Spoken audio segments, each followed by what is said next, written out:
ইসলাম বলে কোন বিবাহিত পুরুষ যদি দর্শন করে, এরা সোহরাওয়ার্দী উদ্যানে নেন সোহরাওয়ার্দী উদ্যানে নিয়ে সারা ঢাকার মানুষেরকে বলেন আজকে মুখকে শাস্তি দেওয়া হবে, সব টেলিভিশনে লাইভ দেখান, এরা পাথর মেরে হত্যা করেন। বাংলাদেশে 3টা শাস্তি এরকম দেন, তারপরে মা বোনরা রাত 1টায় একা হেঁটে যাবে, কেউ চুপ তুলে থাকানোর সাহস করবে না।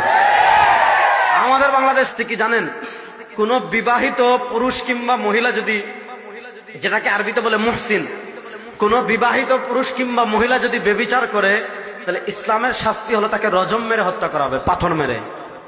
আমাদের দেশে দেখেন কত স্মার্ট হয়েছে আমরা, আল্লাহ রে। বাংলাদেশে কত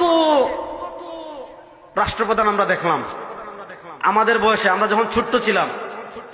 প্রথমে মরহুমা বেগম খালেদা জিয়াকে দেখলাম 2001 থেকে 2006 পর্যন্ত।